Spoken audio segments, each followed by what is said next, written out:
Hey everybody, and welcome to my final updated Mindthief guide, a full in-depth guide which this character really needed.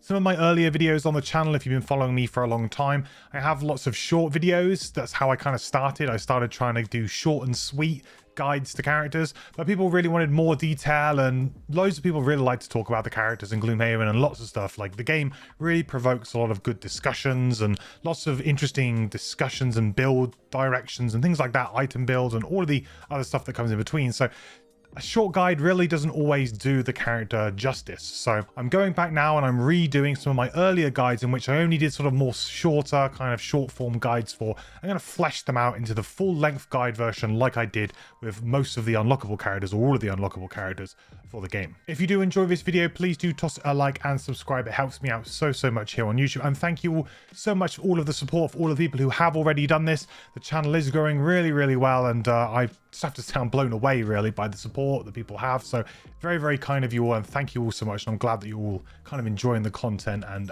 doing that. It means a lot to me, so thank you.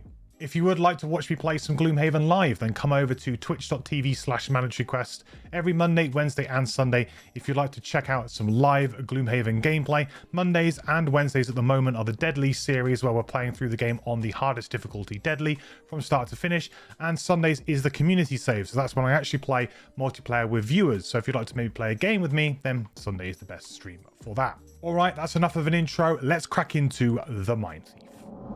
So the Mindthief, in my opinion, the strongest starting character. Not my favorite, that's always going to be the Cracker, but I think undoubtedly really it is the strongest starting character. This is mainly down to the augment system that it gets, and in one augment in particular, which is the Mind's Weakness. Augments are the Mindthief's special ability, a special sort of unique thing about their character, if you like, and that is that they have this ability to be able to play a card like this, and it's an ability that stays out and on all of your remaining melee attacks. While this is active, you're going to get some sort of bonus. And Mind's Weakness is incredibly strong because it gives you +2 attack. All of your melee attacks, as long as you've got the Mind's Weakness up, are going to have +2 power, which is obviously very powerful and incredibly strong, and makes the Mindthief very good at killing enemies quite quickly. Also, this character has a huge suite of control elements at their disposal at level 1, Perverse Edge, and we've got Frigid Apparition here, 2 really good stuns. They've also got Invisibility and Into the Night, and they've got Scurry, which is a move and attack on the top, which allows you to set up a lot of different abilities too. So an incredibly strong character. The Mindthief also has a few sort of small abilities to do with controlling enemies or allies as well. So there's a little bit of that going on as well too. So very interesting character, and can certainly screw with the enemy a little bit, help your team out, but also has an insane amount of damage and control. So let's take a look at our starting hand. We have 10 cards where we can bring into a scenario. That's on the medium size. That's not big, that's not small. That is great for a character like this. And also, to be honest, we don't have that many cards that we consider burning very often. So this is actually a really usable hand size. It means that you're probably going to be able to go quite long into the scenario. I don't need to worry about it because there is nothing that we desperately need or want to burn. We have a couple of nice burns, but it's not something that we definitely need to do. Also, in terms of health, we are kind of on the lower end of health compared to some of the others, so you do have to be a little bit careful with this character. And we are predominantly a melee character, which means that if you have got low health and you're a melee character, you do need to be a little bit careful, right? Because there's some opportunities there where you might put yourself into a risky position. Let's go through the cards. So we've got the highlighted cards are all the ones that I'm going to kind of suggest as your starting hand. So you've got Submissive Affliction here. This is an attack 2 on the top with add +1 attack for each negative condition on the target. Quite a nice little attack here. Negative conditions are anything to do with stun, immobilize, muddle, poison, wound. Those are all different negative conditions, and each one would give you +1. So this can get out of hand quite quickly if you have a way to put lots and lots of negative conditions on the target. Not something that the Mindthief does a lot themselves in the same sort of turn. You could, for example, stun something with Perverse Edge and then follow it up with Submissive Affliction if you are right next to it, which is quite nice. But usually you don't find too much synergy with this. Like, I haven't had Submissive Affliction go out of control before, but there is certainly opportunities to do it. And depending on the party that you're playing with, maybe if you're playing with a couple of unlockable characters, maybe you get a bit more negative conditions, like there's a little bit more hands-on and a bit more able to do so. This is probably going to end up being like just an attack 2, maybe an attack 3 or an attack 4 at best most of the time, but I think it's an okay attack. Also on the bottom here, you've got force one enemy within range 5 to perform attack 2 range +0, targeting another enemy with you controlling the action. This is quite nice. This is a little bit underwhelming, I would say, but this is level 1, so we don't got to worry too much about it. Kind of on the slow side because it does say attack 2, which means that it doesn't scale, which is the kind of disappointing thing with an effect like this. If, for example, this just had the enemy performing their attack, then the higher level the enemy is, the better the attack that is that they could do. So a little bit awkward. The best synergy that I found with something like this is to try and find an enemy that has retaliate. So get an enemy to attack its friend that has retaliate, and then they're going to take retaliate damage back. That can often be quite nice. And in a way, this can kind of work out as almost like a little attack for yourself as well, because it is a bottom action. So you can do this while attacking potentially yourself. So it does give you some sort of opportunities to maybe do almost like 2 attacks on a turn, right? Or at least 2 sets of damage. With the 48 initiative, I don't really like that. It's very much middle of the road, doesn't allow you to go early, doesn't allow you to go late. Submissive Affliction is a card that just barely makes the cut here for me. I think you've got a couple of options at level 1 where you can mix up a few cards. This is one of those cards that I would say is probably on your maybe to cut list, or it's very close. Because unless you're getting a really good value out of the top here, I don't think it's particularly great. And the bottom is, it's just okay. It's just fine. If you do have an enemy that has natural kind of curse or poison or wound, obviously they're going to get those benefits of that attack potentially, which is quite nice. But the thing is that at level 1, if you're playing on like normal difficulty, you don't come across enemies like that particularly. So it's yeah, this is quite an easily cuttable card, so it's just fine, and it kind of just barely makes the cut here. But to be honest, you could maybe consider getting rid of this for a couple of other cards, which we'll get into in a minute if the scenario sort of warrants it a bit more. Next up, we have Into the Night, which is a loot 1 on the top, create dark. It's nice to have a loot as a top action because this means that at least you can move into a position and then loot on that very turn. My main criticism of loot actions in Gloomhaven is often they're on the bottom of a card, which means that you need to move into a position and then you need to loot on the following turn. So it kind of like wastes 2 turns almost, unless you manage to kind of sync it up in a really good way, unless you really plan it very well. But most of the time you're just going to end up taking 2 turns to just loot, and that to me is it's not very good. This also generates an element dark, which at the time of like this level we don't really care about, but that element does become quite prevalent with this character as we level up. So that dark element does come in use a little bit later on too. But the real reason why we're taking this card is the 14 initiative and the invisible self bottom. Now this is, in my opinion, indispensable when you're playing on increased difficulty levels. One of the key things that you really need to do when you're playing on increased difficulty is to manage the enemies, and really do this by using control cards like stuns and disarms and immobilizes, those kinds of things, but also by opening doors at the opportune times, at decent times, and blocking passageways like doors by using invisibility to stop enemies from acting.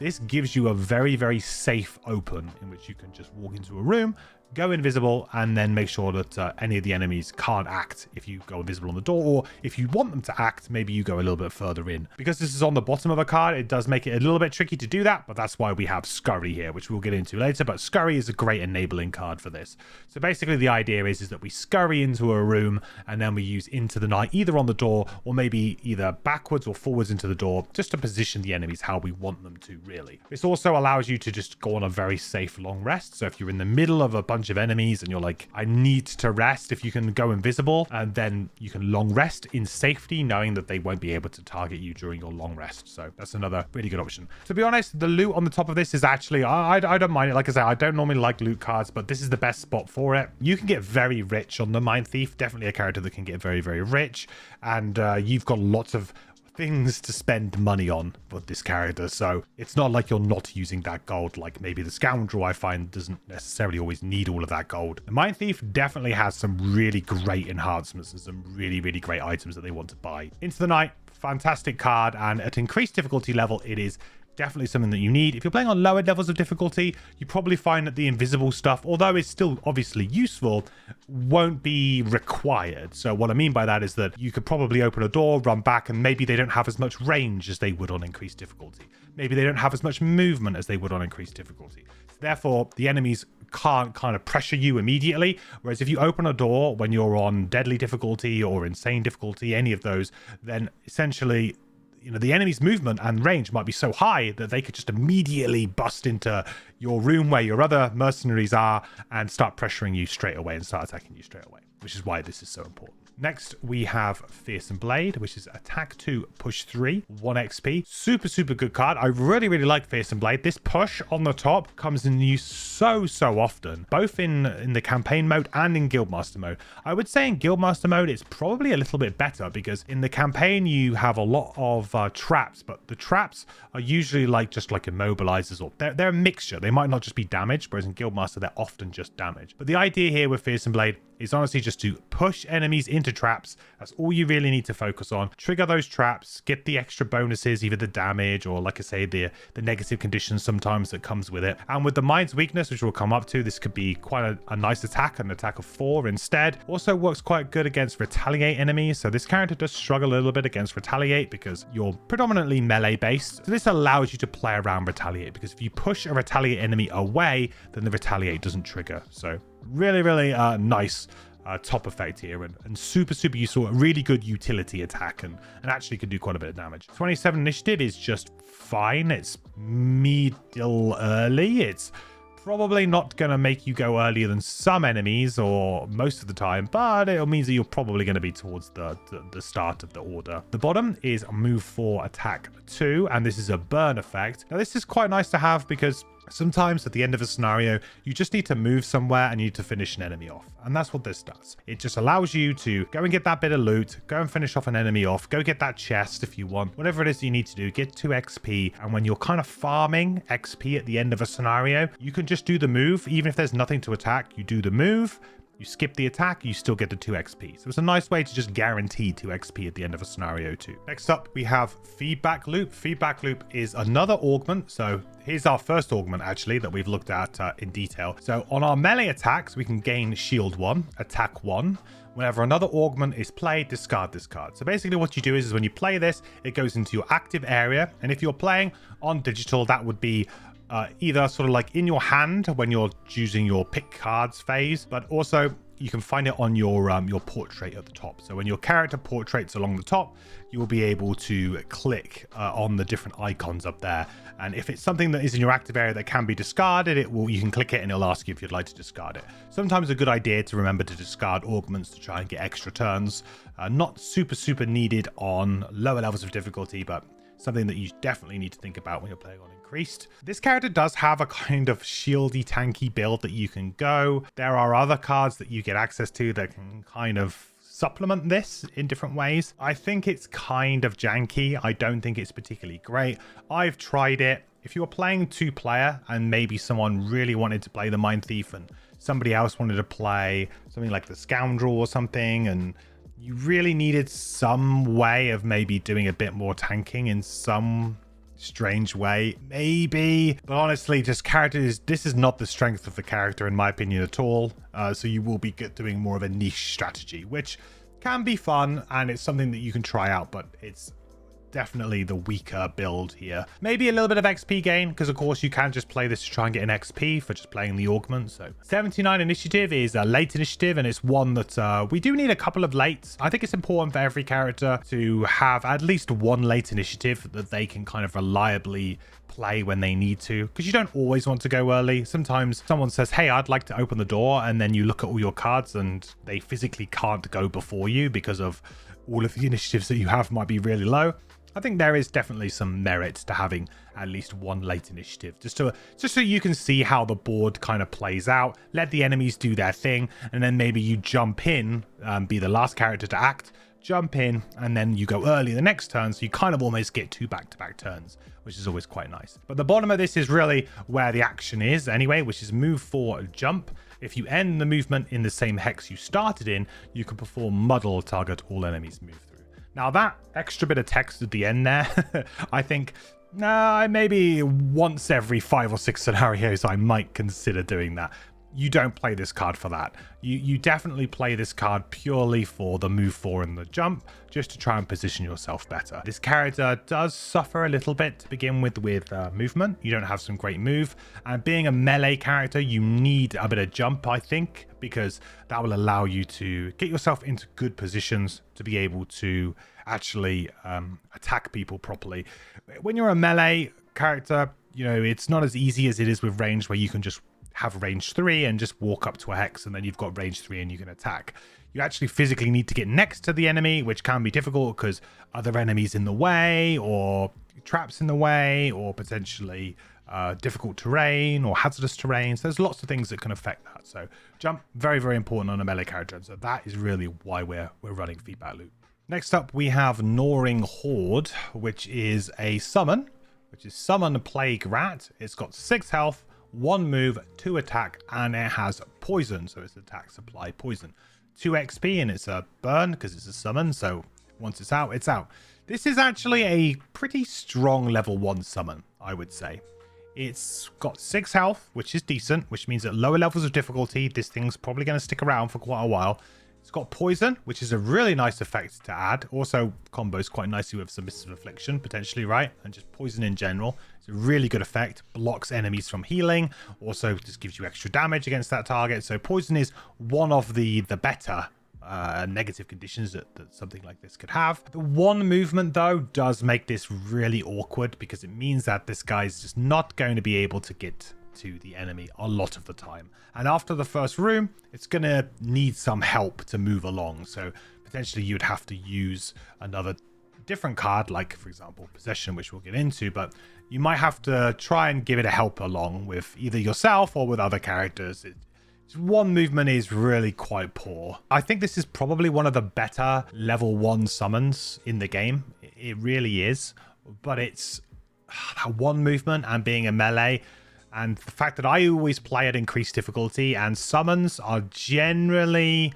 especially melee summons, are generally completely unplayable at increased difficulty. Just because a level 1 summon does not scale. So when you're playing on deadly difficulty, which is a +3 to the party level, that means that the enemies are 3 levels higher than they would be normally at that point in time when your party would face them.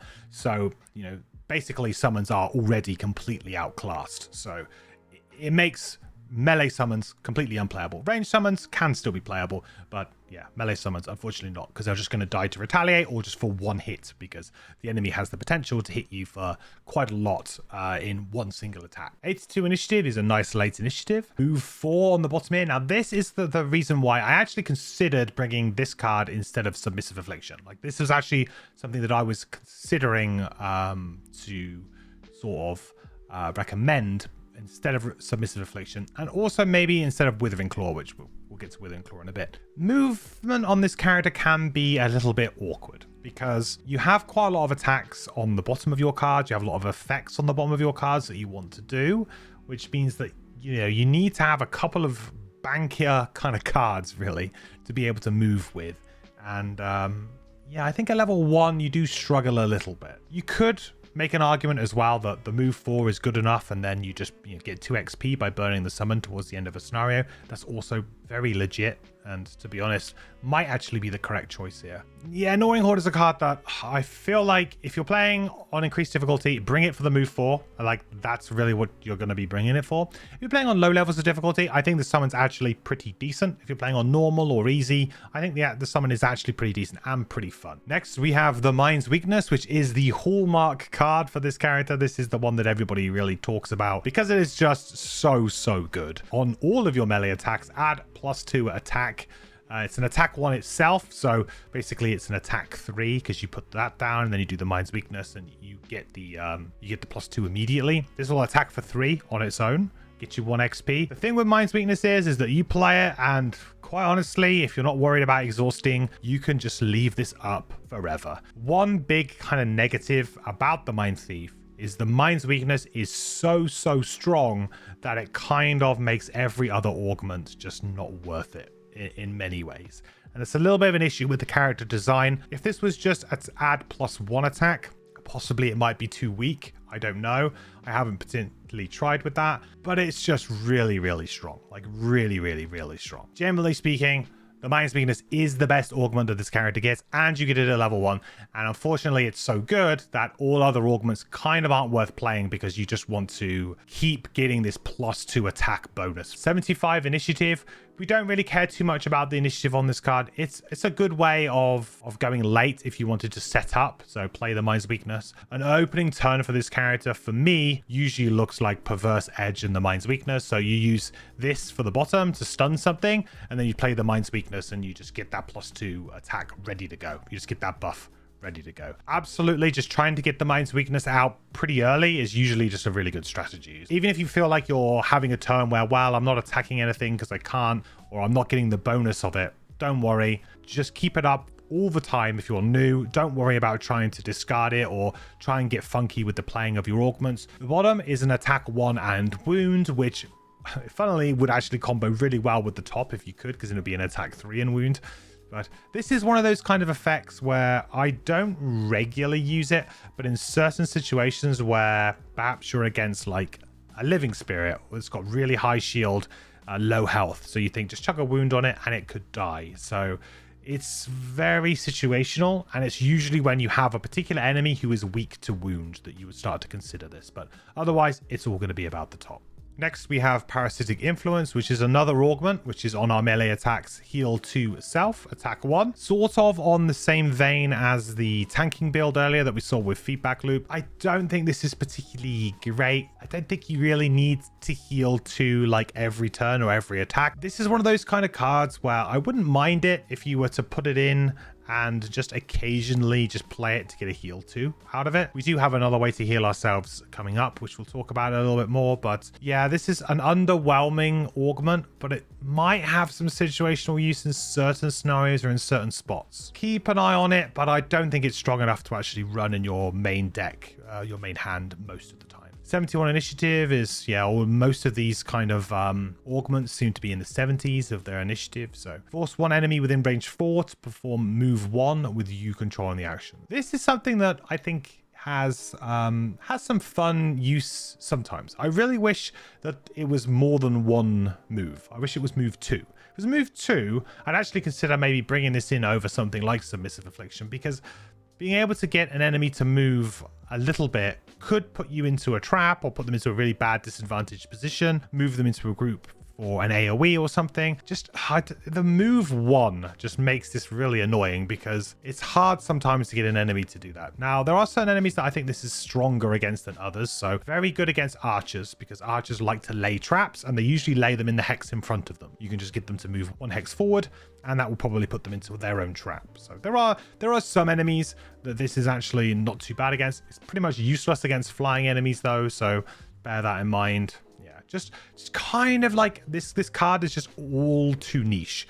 Too niche a top, too niche a bottom. You might find some place for it in a certain scenario against a certain number of enemies, but yeah, generally speaking, just not impactful enough in the majority of scenarios. Next up, we have Scurry, which is move 3 and attack 1 on the top. Now, this card is our enabling card. Like I said before, the move 3 is really what's at with this card. The attack 1, we can take or leave. It's the move 3 on the top, because that allows us to play Perverse Edge bottom or into the Night bottom without having to be in the right position to do so. We don't have to give up moving or not being able to move to be able to play those. And that's really a huge deal. The attack 1 doesn't really matter, but if you got the Mind's Weakness up, that can be an attack 3, so not too shabby. Yeah, Scurry, really, this is our positioning card. This is what we use to position our 2 kind of big kind of door opening abilities, which is Into the Night, which is a great door opening ability, and Perverse Edge is also not a bad door opening ability. But in some scenarios when your characters start, you will actually be more than range 2 away from an enemy, so you'll need to play Scurry Perverse Edge as your first turn in order to get somewhere to sort of position yourself and stun something on the first turn. 20 initiative is a nice early initiative, nothing too crazy, but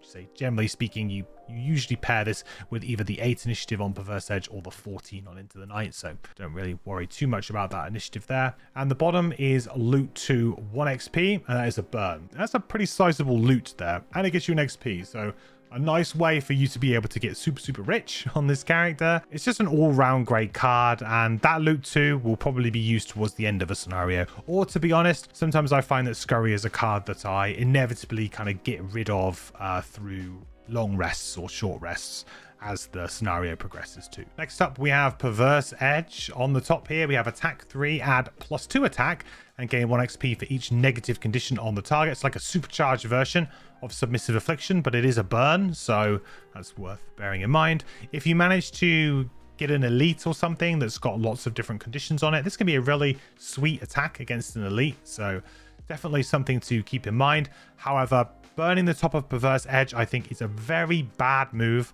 unless you are towards the end of a scenario, like right towards the end, and you're going for the win and you just need damage. Because otherwise, realistically, you should be using the bottom of this card, because it just stops the enemy from doing anything and allows you to continue to do damage on that turn and on the following turn. So you can usually make up the damage. So the only time that I like the top of Perverse Edge being used is really when you are kind of like down to 3 or 4 cards and it's like, guys, we need to kill this thing, because if we don't kill it this round, it's going to heal or it's going to do something crazy and we won't win. So you really just have to go all in, and that's the time to burn the top of Perverse Edge. 8 initiative is really early. Nice and early will allow you to go earlier than most enemies. Not all, but most enemies and most ability cards that enemies can pull. The bottom is the attack 1, range 2, and stun.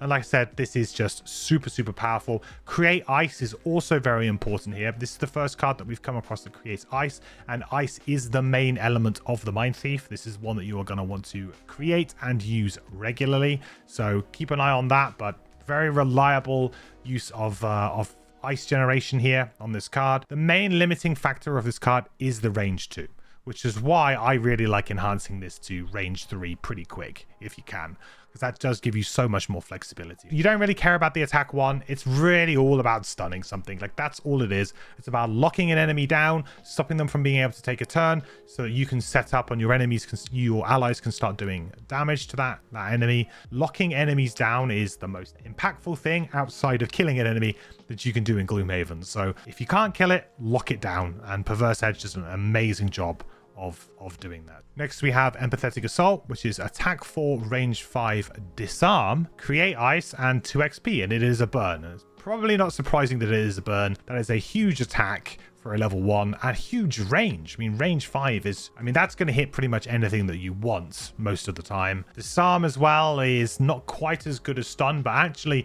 in certain situations can be better than stun if you want, like, archers, for example, to walk towards you, because disarm doesn't stop them from taking like a move action, so they can quite often get enemies to move a bit closer to you. So sometimes disarm is more desirable than stun, but it's about like 99% as good most of the time. So very strong effect. 11 initiative, nice and early, very early, so we like that. The bottom here is move to heal to self, which is quite nice, to be honest, because it doesn't give up a move action for a heal. One thing I don't like is giving up damage or movement to be able to do a heal. This is very much like a combat heal, so you can keep on going. You move 2, so maybe you kill an enemy but you take some damage, but then you can move 2 towards the next enemy, and then you can heal yourself for 2, and you can keep yourself in the fight without worrying too much. Also, this is quite nice at just removing like poison and wound if you ever get those 2 effects onto you. It's a very clean and easy way of doing it.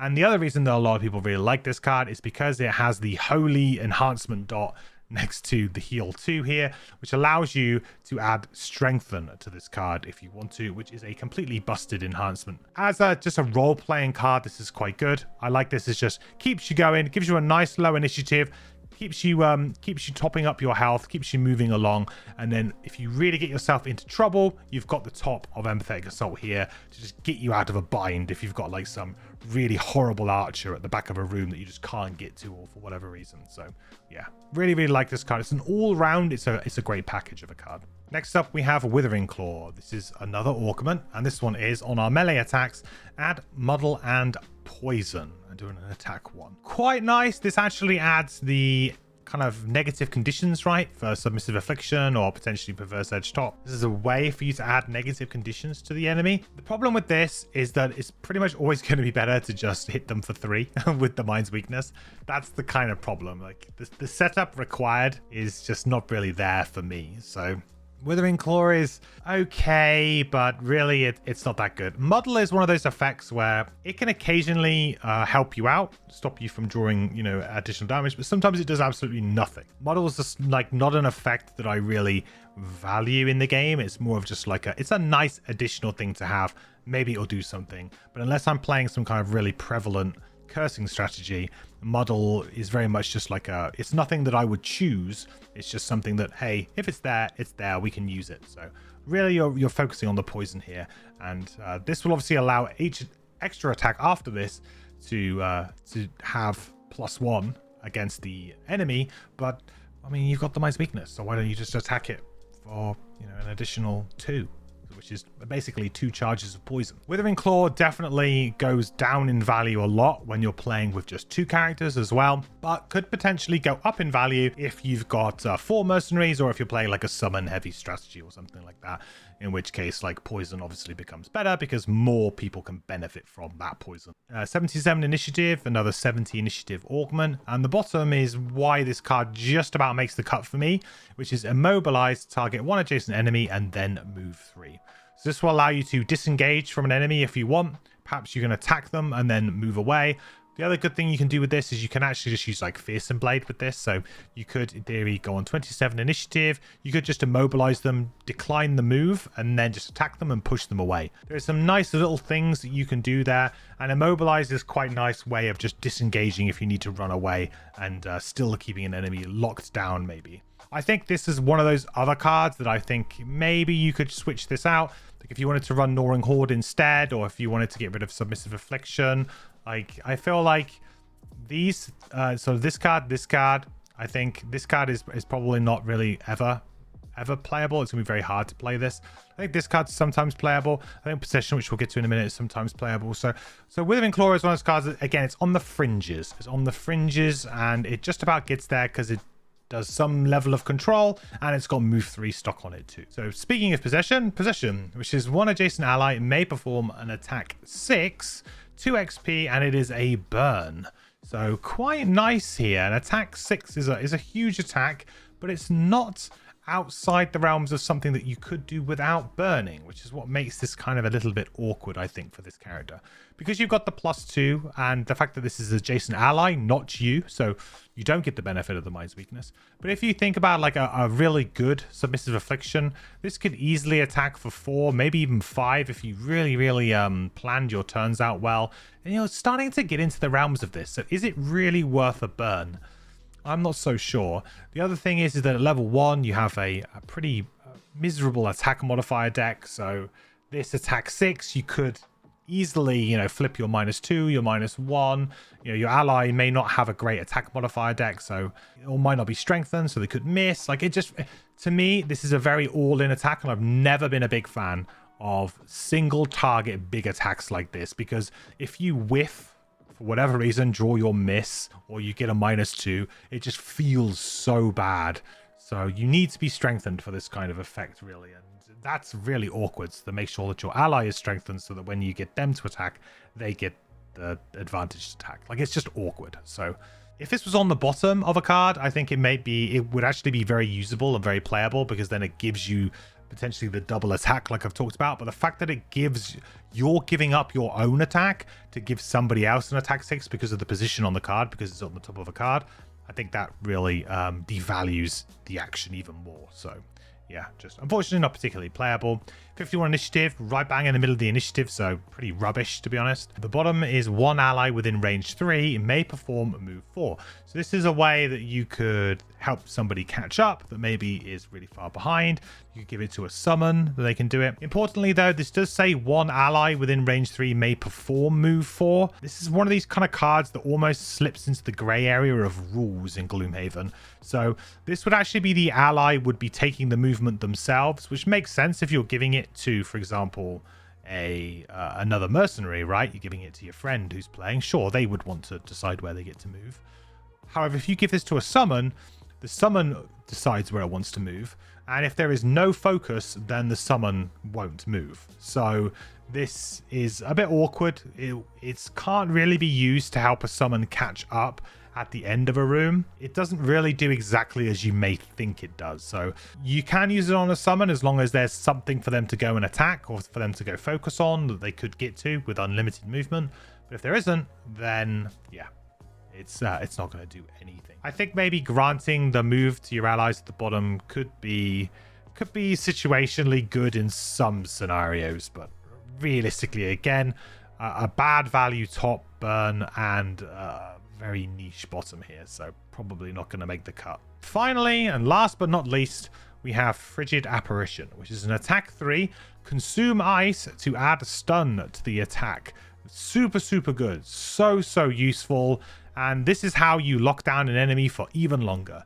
So the turn before you stun that enemy with the bottom of Perverse Edge, create your ice. Perhaps you play the Mind's Weakness to get that up, like as your first 2 turns of the game. I absolutely love this as a turn. So you go Perverse Edge, Mind's Weakness, so 8 initiative. You play the bottom of this, stun something, then you play the top of the Mind's Weakness. You've got it up, you're ready to go.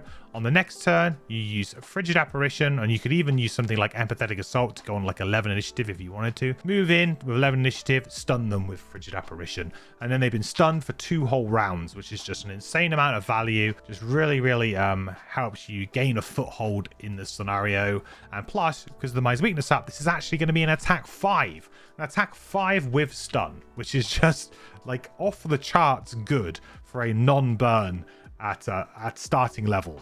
It's actually insane. So do not pass this up. Do not sleep on this card. If you manage to pull this combo off reliably, I guarantee you will win scenarios because of it. This is really where the strength of this character lies in increased difficulty, in my opinion, is constantly just ensuring that you're hitting this and then hitting this on the following turn. If you do that on increased difficulty, you'll have much better success. The bottom is a move 4 stun, target 1 adjacent enemy. You don't really want to be playing the bottom pretty much ever unless you have a very specific situation where you need to stun something and you don't have the ice. Unconditional stun element to this card, so that is quite nice to have, you know, just to have something in the back pocket where you don't need to have ice and you can move and do it, and then you can attack something else. So that does give you some nice kind of situational play here, which is good for a burn. You don't need to stun an adjacent enemy to get the 1 XP, so similar to the bottom of Fearsome Blade, a good card that you can just burn for 1 XP at the end, maybe run off and get yourself some loot or a treasure tile. Okay, so for you board game players out there, I will now put up on screen the overlay with all of these cards on that I've selected for my starting hand. I know in my last revisit of the Spellweaver, I actually forgot to do this because I haven't been a while since I've done this style of video, so apologies for that one. But in this one, I'll remember to do it. So all of the cards are up here now. So if you would like to pause it, because you would like to rearrange your own cards if you're playing the physical game, now's your chance. Okay, great. So now let's go to our level ups and let's go to level 2. So at level 2, we have Wretched Creature and we have Hostile Takeover. So Wretched Creature is Summon Giant Rat, is 4 health, 3 move and 3 attack for 2 XP and a burn, of course. And yeah, this is actually quite a good melee summon. Really, to have a summon that has 3 movement this early on at level 2, I think is actually really decent. These stats on this summon are quite aggressive, in my opinion, for this kind of level. This is above the curve from what you can expect to see in other summons for other characters at this kind of level. So this is quite nice. It is a melee summon, so again, like for me, that kind of makes it pretty much unplayable at increased difficulty levels, especially considering that it only has 4 health compared to the 6 health that Gnawing Horde has.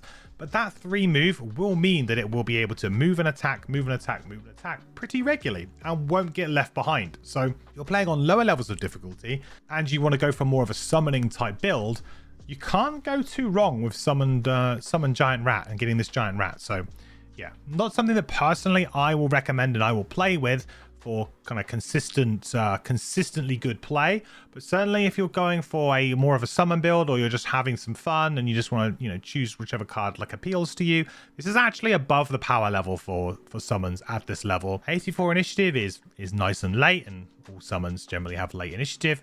And you've got move 3 on the bottom, consume dark to curse target 1 adjacent enemy. So this is a first use of that dark element that we can create here with our Into the Night ability. Not too bad. Being able to curse something is a nice little bit of extra value. Not going to blow you away with the value here, but it's something. And yeah, it's nice to at least have something extra on the bottom here. I don't think this card's particularly very useful. It doesn't really do anything when you're playing on increased difficulty, unfortunately.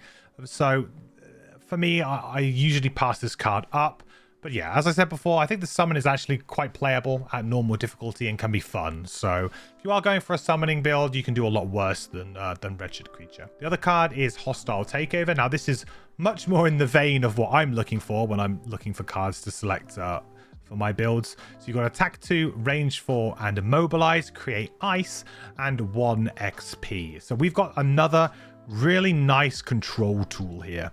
And the important thing about this one is it's actually on the top. So this can actually change our first turn of the game. So our first turn of the game might have been, you know, Mind's Weakness, Perverse Edge, potentially.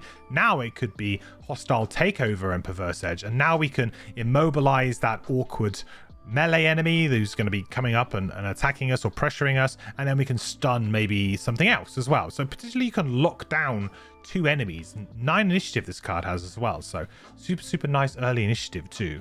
Really like the top of Hostile Takeover. It gives you another piece of control in your back pocket for when you need it. The bottom is force 1 normal or elite enemy within range 3 to perform its turn this round as if its allies were enemies and its enemies were allies. Basically make them a traitor for one round. And not a bad effect, actually. Situationally can be useful occasionally, like if you have an enemy who's really doing something terrible. Like I've had it before, like you're against a sun demon, for example, where they're going to be attacking everybody. Or you're against a living spirit and they're going to be cursing everybody. If you do something like this is going to actually just like make them turn around and just curse all of their own allies, or they can make them attack them all if it's the sun demon thing. It actually can work out kind of okay in certain situations. They don't come around too often, and in good kind of methodical play, you're probably going to get more use out of the top. But for a bottom burn effect that could get you out of a bind, or like a unique situation where you find yourself in a really awkward place and you just need some sort of unique way to get out of that problem, Hostile Takeover might do that for you. So I really like Hostile Takeover. I think it's a very solid level 2 card, does a lot. Makes that element as well ice, so we don't necessarily always need to use Perverse Edge to get the ice for Frigid Apparition now. We have a little bit more flexibility with our ice. We're definitely going to start creating ice by like the bucket load, so more ice the merrier. And yeah, Hostile Takeover for me is the clear pick. But like I said before, if you are playing on lower levels of difficulty and you want to go for more of a summon build, you can do a lot worse than summon Wretched Creature. So the card we're going to be taking out here is Submissive Affliction. It just doesn't really do a lot, in my opinion. This additional +1 attack is really hard to get going because usually, you immobilize them right at the beginning of the turn, and then the immobilize wears off by the next turn. It's really hard unless you have Poison or Wound, which are the only 2 negative conditions that actually stick around for multiple rounds. Unless you have those 2 in abundance that's going around, I don't think Submissive Affliction is ever really going to become anything more than an attack 2, maybe an attack 3 if you play it like with Perverse Edge or bottom or something like that. So it's a pretty easy cut for me because I just never really find this doing anything more than just being like an attack 2 or an attack 3. And Hostile Takeover is a much more useful piece of kit for us. Okay, on to level 3. So here at level 3, we have Brain Leech and we have Silent Scream. So Brain Leech is attack 4, range 4, heal 4, self, create dark, and 2 XP. Now, I quite like the top of Brain Leech because it's really just like a bit of a reset card. If you get yourself into trouble and potentially the enemy attacks you, you mess up your positioning a little bit, or the enemy's focus switches to you for whatever reason. You've gone really early on initiative quite often, so you might start drawing some fire. Brain Leech is a really good reset card. Just attack something for 4, maybe even kill it, and get yourself healed back up 4, get yourself back into the fight. Really nice. Creates that dark element, which we're not using a lot at the moment, but we will be in the future, and you get 2 XP as well to boot. So Yeah, this is a good example of what a burn for this character should probably be, which is like just oh, I'm in a bit of trouble, I need to burn a card, and you're gonna have like a couple of different cards that will get you out of different binds, if you like. And yeah, I like the top of Brain Leech here. I think it's a good value kind of card and effect. 16 initiative, pretty early, not super early, but nice and early in general. And you've got attack 1, strengthen self on the bottom here. Now this is really what sells this card to me. The top is good, but the bottom is really what makes it very, very good. Now this combos really nicely with the Mind's Weakness. So if you have the Mind's Weakness up, this is technically going to be an attack 3, not an attack 1. Super, super nice. The strength and self as well is very, very important because this character can attack so much, and to get yourself strengthened, you will start just outputting damage like crazy, especially once you've got some perks and that attack modifier deck becomes much better, because it's just insane the amount of damage that this character can pump out sometimes in the space of a very, very short amount of time. So strengthening here will allow you to also have another strengthened attack on this turn. So strengthen will apply for till the end of your next turn. So you can play the bottom of this, attack something for 1 maybe, then strengthen yourself up, then play a top half of a card that turn to attack something and get the strengthen effect, so you get advantage on that. Then on the next turn you could potentially do another bottom attack and another top attack, right? You could use like Perverse Edge or something like that. I know it's only an attack 1, but hey, every little helps getting advantage on, right? Yeah, Brain Leech really helps you output so much damage with this character. It's really, really important. Combos incredibly well with the Mind's Weakness. It's just everything that this character really wants. So yeah, so hard to pass up Brain Leech bottom for sure on this character. The other card is Silent Scream, which is an augment. So this is the first augment that we've seen from leveling up, and it's on your melee attacks, heal 2, range 2. And this has actually got an attack 2 on it rather than an attack 1. So most of the augments usually have attack 1, but this is actually attack 2. But heal 2, range 2. So you could use this to heal yourself, which very much makes it the same as Parasitic Influence, or you could use this to help heal an ally. Now, this I like a bit more than I like Parasitic Influence because, of course, it has that flexibility, which is that range 2. This means that you can actually give it to somebody else, which infinitely makes it much, much better than Parasitic Influence because you're not always going to need to heal yourself. So it does make it a lot more usable, but still does not do as much as +2 damage. And that is going to be the story of this character, to be honest. Situationally okay. If you are playing the tanking build, I think you probably do want this because it is going to do quite a bit for you. 73 initiative, again another 70 initiative because it's a augment. For some reason they're all 70s. You've got move 3, push 2, target all adjacent enemies, consume ice to add +1 push. Now this is kind of interesting, to be honest, because this can actually do quite a lot of work in certain scenarios. Being able to push all adjacent enemies is a big difference to just being able to push 1. I quite like the bottom of Silent Scream. I think it's actually very playable. Every party, in my opinion, should have access to a little bit of push, like just a little bit of push, because if you don't have it, boy do you miss it when you get to a scenario where there's lots of traps. Yes, there's going to be scenarios that you go into where there's no traps, or the traps don't really do a lot, or there's not, any hazardous terrain or whatever. Like there's going to be scenarios that push does not favor, or the enemies don't have retaliate, for example. But there's going to be other scenarios where push is just going to win you the scenario. So I do feel like having a bit of it is always good in any party. Now we do have Fearsome Blade already on this character, which does do a lot of work. So that is something to consider. And it is a bit of a shame that Silent Scream is up against Brain Leech here, because I do think the bottom of this is actually quite playable. It's so hard for me to give up Brain Leech at level 3, so we're going to be taking Brain Leech here. But Silent Scream actually has a really usable and bottom, in my opinion, just let down by a top that's probably not going to be useful for most Mindthiefs, and Brain Leech is just useful for every Mindthief, and it's got damage and strengthen and attacks, and yeah, just so good. So swapping out a card for Brain Leech can get a little bit tricky. Now this character certainly gets set in her ways with her combos, and she also has some really great enhancements that you can get to make those combos even better, which does make this character somewhat unique in some ways, because you're very strong at level 1 and you don't get particularly much stronger in the kind of first few levels that you level up. So like level 2, level 3, even level 4, in my opinion, there's not really any card there that makes you insanely more powerful. Feels like they make you maybe a little bit more well-rounded in certain elements. Apart from maybe the bottom of Brain Leech here, which can obviously output a lot of damage, there's really like not that much really that you're super excited about.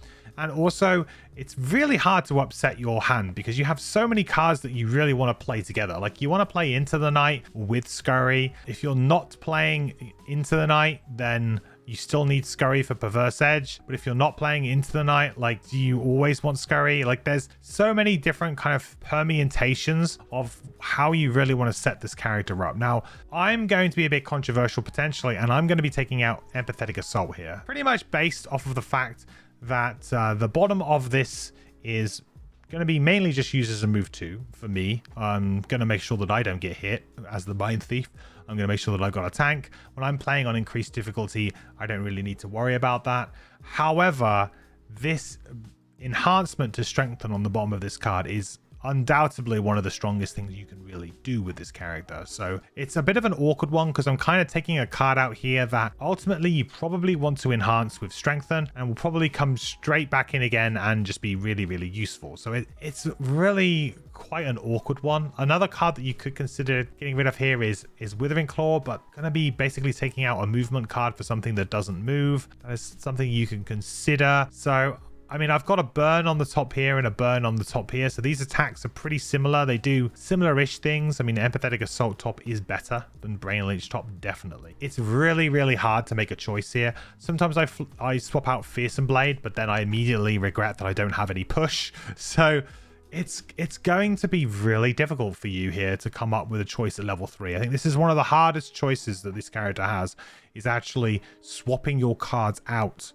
between different levels, because your cards are so strong and you have such a set kind of combo in the way that you want to play. And I could quite honestly happily play this character almost at level 1 forever, because at level 1 you kind of got everything that you need to be successful with this character. And at the increased levels just kind of gives you some few extra little tools and things that you can use to kind of really get crazy good at outputting damage. I'm going to swap out Empathetic Assault here, but honestly, this may not even be the right move here. It may well be that you should be dropping Withering Claw. It may well be that you should be dropping Fearsome Blade. If you're playing on lower levels of difficulty, you might not even want Into the Night because you might not want this this invisibility. So, but I personally find Empathetic Assault bottom not particularly usable at high levels of difficulty because I get hit by one thing, I'm probably dead. So I have no reason to heal. And also I can usually just get myself invisible, and the disarm on this is nice, but I don't really find myself in a bind to do that. All right, on to level 4. So at level 4, we have a Pilfer and we have a Cranium Overload. So Pilfer is probably one of the most interesting loot cards in the game. It is loot 1, gain 1 additional gold pile for each adjacent enemy. So kind of like a pickpocket style card here.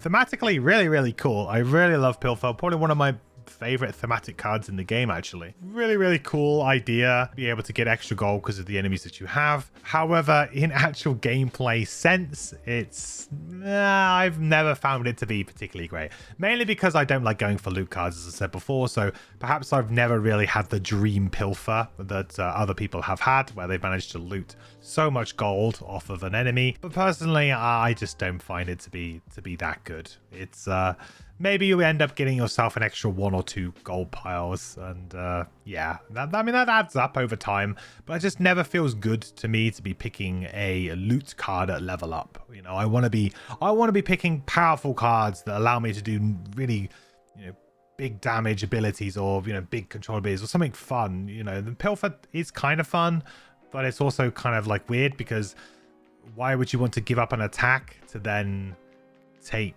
like extra loot? I guess you'd probably stun them with Perverse Edge, then play the top of Pilfer. So stun them, then play Pilfer. But it's just a little bit too cute for me, but thematically a huge win. So I'm glad that a card like this exists, but it's just not one for me. 68 initiative is not good on this kind of thing. I mean, loot, I guess maybe looting is better to do at the end of a turn, but you also want enemies to be alive. So I don't know, it might be better to go early on this kind of thing. Kind of hard to say, really. The bottom is attack 2, move 3, attack 2. It is 2 XP and a burn. That's actually really solid. With the Mind's Weakness, this could be attack 4, move 3, attack 4. Very, very good. And actually a pretty decent kind of burn effect here. I like the fact that it allows you to kind of go crazy. And if you're trying to kill something very, very fast, like an elite or a boss, for example, then this, you could, do worse than this. It's just a shame to me that the top of Pilfer is maybe not something a little bit more usable, but I mean, I love the card, and the bottom is really fine and something that is actually a usable burn sort of tool, but the top just doesn't do anything, and you're not going to be really wanting to play the bottom early on in the scenario, that's for sure. Next up, we have Cranium Overload, which is kill one normal enemy within range 4, attack 2, target all enemies adjacent to the killed enemy, gain 1 XP for each enemy targeted. Kills, if they just kill and do nothing else and it's a normal, generally I don't like them. However, this does allow you to do a little attack 2 around that enemy that they die. So it's like their brain has exploded, their head has exploded and popped, and everybody around them takes damage, right? This does not use your augments, so don't get too excited that you can use the Mind's Weakness here and do something crazy. 5 initiative, super early. That is the earliest initiative we've seen out of this character so far. And yeah, this will basically guarantee that you go first, aside from a couple of tricky enemy cards, but most of the time this will allow you to go first. And move 5 on the bottom here, just a default vanilla move 5, but that is a hell of a lot of movement, and that is really welcomed at this point in time, because I said this character can struggle a little bit with movement early. I do think you want to get yourself a pair of boots of striding as your boot item right out of the gate. This will actually help you solve some of those movement problems. Cranium Overload to me is pretty similar to Brain Leech in the same way that Brain Leech was like, oh yeah, we've got a top here, which is kind of gives us a tool to use when we need it. Cranium Overload is exactly the same. It's giving us a tool on the top, something that we need when we're going to need it. And then we've got the move 5, which is something that we are going to want loads of, and we're going to want to use a lot, and it's always going to be useful for us. And the 5 initiatives. Easy pick for me. Sorry, Pilfer. Thematically awesome, but unfortunately just the weaker card here. So Cranium Overload is easy pick. Really simple swap for me here. I'm just going to swap out Withering Claw and I'm going to put in Cranium Overload, just because essentially we are now just replacing this move 3 into a move 5. One thing we do need to start being careful with though, and I am very guilty of it on this character, is overloading myself with early initiatives. As you can see here, I have begun to do that. So I've already started to really skew my initiative to the early. Now we do have the Mind's Weakness and Feedback Loop. The Mind's Weakness is a card that I actually do cycle quite a bit. By cycling, what I mean is that I make sure that I discard it when I go to rest to ensure that I can then play it again on the next turn, just to give myself the 75 initiative, but also to potentially give myself an extra turn if I'm on an odd number of cards or something like that, depending on my burn. But if you're playing on low levels, you probably will play this early on and you'll actually just leave it up. I encourage people to play like that. If you don't want to have to worry about managing that side of the game, just play the Mind's Weakness and forget about it and just enjoy it, which means that our only late initiative is Feedback Loop. So worth keeping an eye on, making sure that you're not struggling. So if you do find yourself often always going before your allies, you're playing with friends and maybe you're trying to come up with a particular combo with certain characters, be a bit more aware of your initiative. Okay, on to level 5. So level 5, we have Mass Hysteria and we have Frozen Mind. A bit of a whiff here, I think, at level 5. I do think that both of these cards are not particularly strong, and I will kind of go into the reasons why. So Mass Hysteria is an attack 1, range 4, target 4, muddle, create ice 1 XP. So targeting 4 things here, that is a lot of enemies to target. If you're playing 2-player, then maybe you won't even get the max value of this target 4 out of it. But certainly if you're playing 3 or 4, you're probably going to find yourself some decent situations to target 4 different things with this. Range 4 as well means that actually you've got a good chance of getting 4 things. If it was only range 3, then I think it would be very hard to do so. It creates ice, which is great. Muddle, which is just a nice added upside. So I'm not going to sell Muddle as something more than it is. It is just some minor upside. But that attack 1 is just miserable. So just miserable. You don't get any benefits from your augments here because this is a ranged attack, not a melee attack, but it's just a really weak attack in my opinion. Now the Mindthief does have a really, really strong attack modifier deck, like really strong. So there's a good chance that you can pull +2s here to make this like an attack 3, which can be quite good.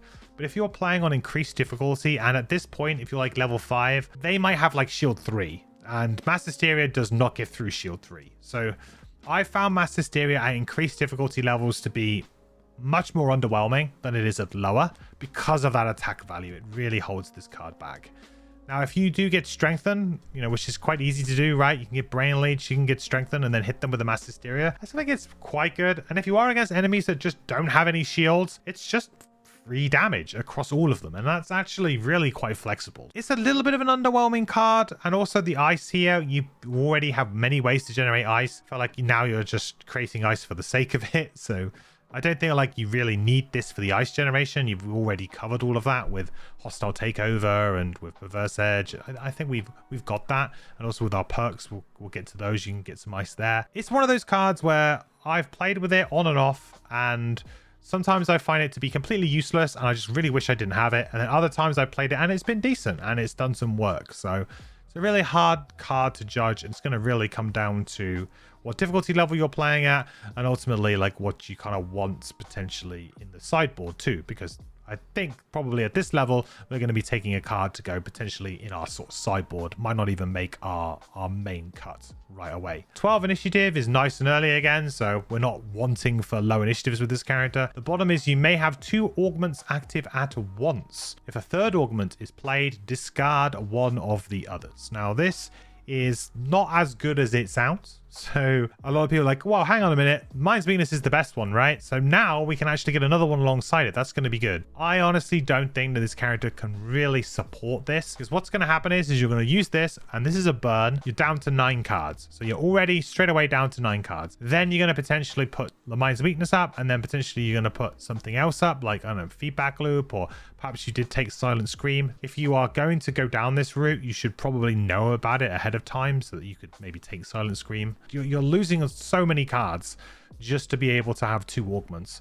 You're going to go down to 9 cards, then you're going to have 2 in play, continue down to 7, plus you have to play the 2 augments as well. So that's extra turns that it takes you to get things set up. I just think it's way too janky. If the Mind's Weakness wasn't as strong as it was as just a standalone augment, maybe the conversation would be different. But I think this taxes your hand too much by immediately dropping you down to 9 cards. It asks you to take suboptimal turns for a little while where you're trying to play these augments out. It's also kind of encouraging you to maybe carry a lot of augments that are situational, right? That it says, okay, well, actually, maybe what you want to do is you want to play the Mind's Weakness, and maybe you want to have 2 or 3 other augments in your hand, and you just play the one that you want to kind of keep yourself going. Top is usable in certain situations. Bottom, I think, is just no, too cute. Doesn't really work. The next card is Frozen Mind, which is another augment, which is on your melee attack, so we can consume ice to add stun, attack 2.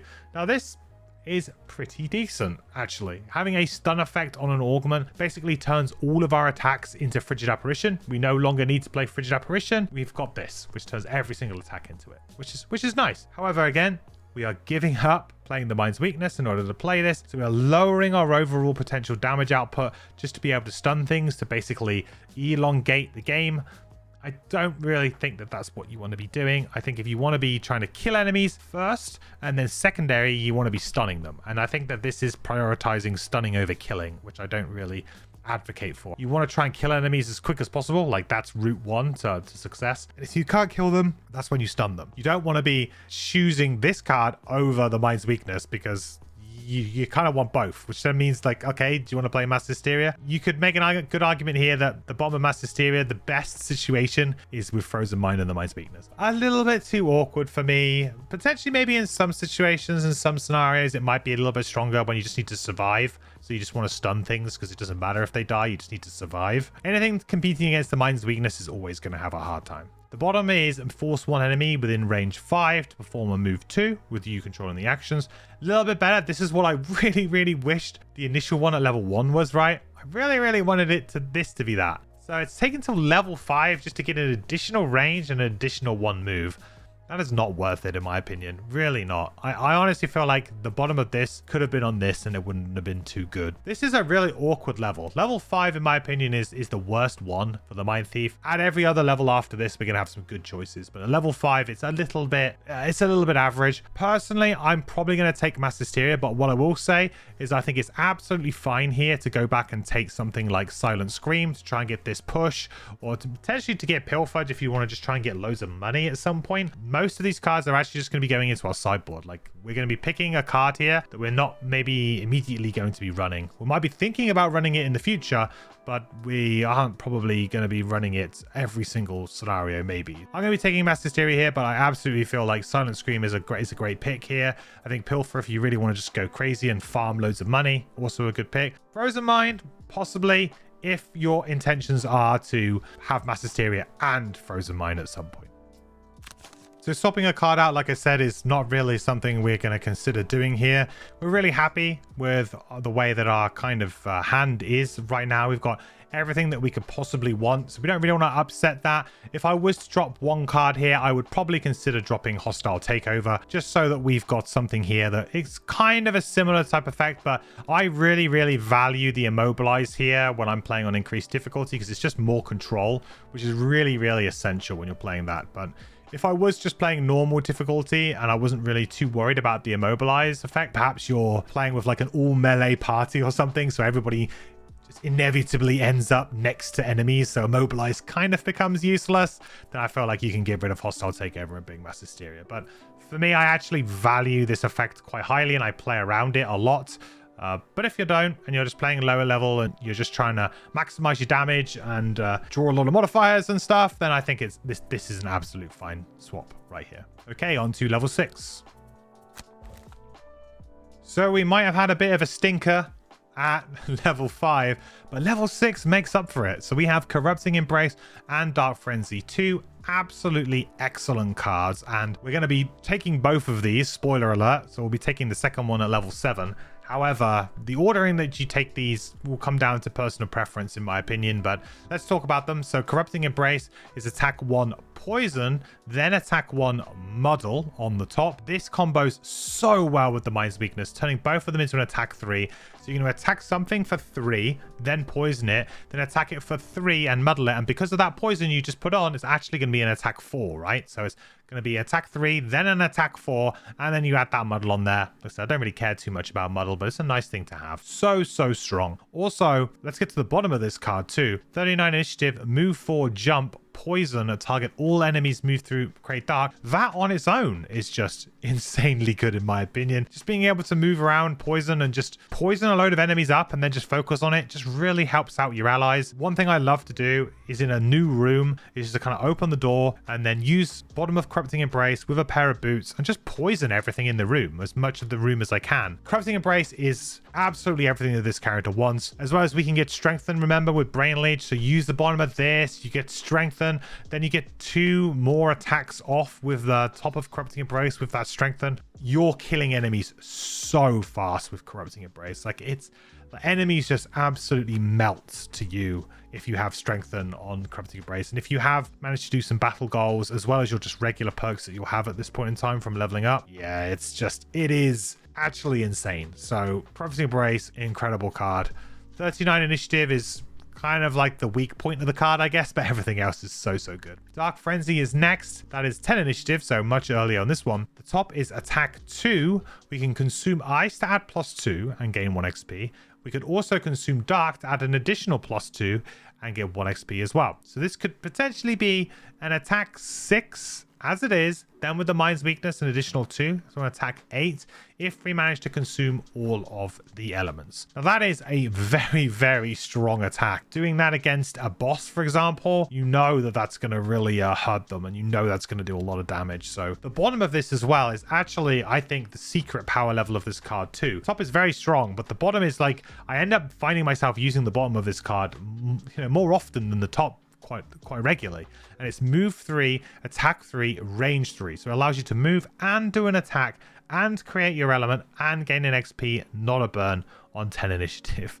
Just nuts. Because again, we're going to be strengthened up, right? We're going to have advantage. That's going to happen. We are definitely going to be having advantage with this character. We also just have a really good attack modifier deck. And this is just allowing us to kill something or do some damage to something else. You know, there may be an ally is focusing on some other one, and you can just chip in some damage while focusing on your own one in front of you as well. And it gives you the move to allow you to move in. It's just everything. It just combines two really good actions together on a great initiative. So efficient. Just so efficient in doing damage and movement around the scenario. I love it. So both of these cards are just insanely good, really, for two different reasons, really. I think Corrupting Embrace is probably the more complete package, top to bottom, as a card. But Dark Frenzy is really, really hard to pass up that move 3, attack 3. This really is going to come down to personal preference, right? What card you want to pick here? Which one you want to go with first? I feel like Dark Frenzy, the move 3, attack 3 is super useful, especially on increased difficulty to begin with, because you just want to start like finishing enemies off. Any extra attacks that you can get are just so good. But Corrupting Embrace, unless you're against something with Retaliate, it's just far and away the better effect, I think. So it's just really... It's really a difficult pick here between the two, which one you go with first. Personally, I think I'm probably going to go with Corrupting Embrace first, just because of the fact that I actually find myself doing this moving and poison jump thing quite regularly. I really like Corrupting Embrace here. And then, yeah, we're going to be coming back for Dark Frenzy for sure. Okay, so the card that you might consider swapping out here, or you probably initially think, hey, that makes sense, like I alluded to, would be, hey, Feedback Loop, right? Because this is just a straight like for like swap here. This is giving you the move 4 jump with the poison, going to do everything. That is true, but there's a couple of issues with doing this. So the first one being this initiative again, like I've shown you this initiative creep here. We started to get very early in the initiative, with only the Mind's Weakness being our late one here. And we might have that up and active, and we don't want to discard that every time maybe. So potentially we're not going to be able to go late very often at all. We're going to be going very early in this. But the other problem that we do is we're essentially resigning Corrupting Embrace to only be used by the bottom if we take Feedback Loop out. Because we're basically saying Feedback Loop was a card that we only used for the move 4 jump, right? That was really the only reason why we had this card. And if we're going to swap that out to this, that means that, well, chances are we're going to need to use this because we're used to having a move 4 jump. Now, it is a great bottom, so I got no kind of problem with that. It is definitely a better bottom than the Feedback Loop, but I just feel like this card is such a good dual use top and bottom card. It feels like a bit of a shame to say like, okay, well, we're gonna have to use it for the bottom because we just don't have anything else going. So what I would maybe consider doing is actually swapping something like Hostile Takeover. We've discussed that a little bit as well earlier, that this is a card that you may want to swap out depending on the different sort of scenario that you're playing.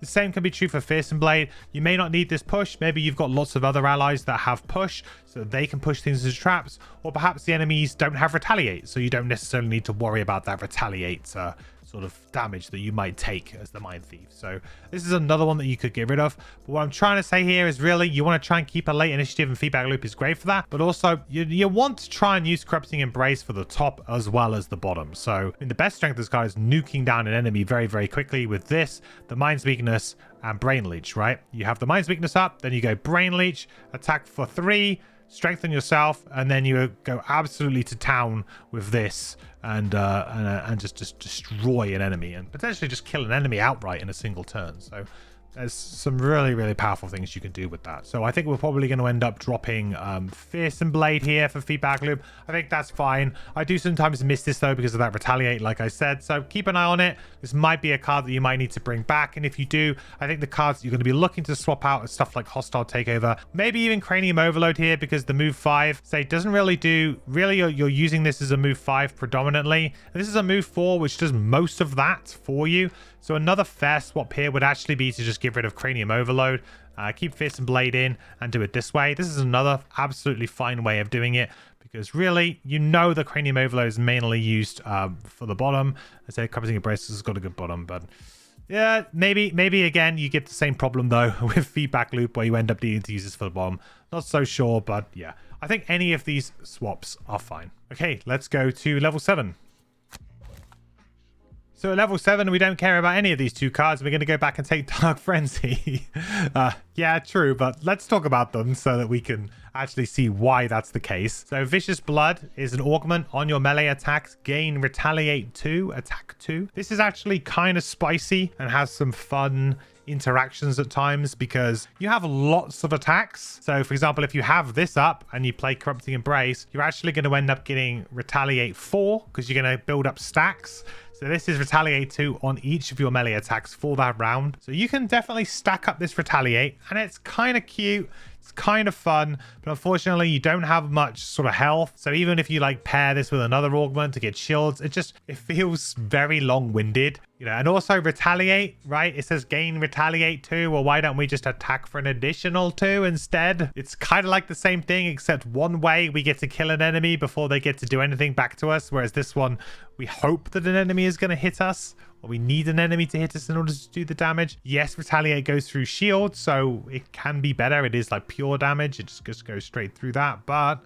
ultimately, it's much worse than this in most instances. This is an active, aggressive way of playing, which I really advocate for. I think you should try and be aggressive, take the enemy on, take the battle to the enemy, try and kill them quickly. Whereas this is very passive. This is, okay, let's sit back.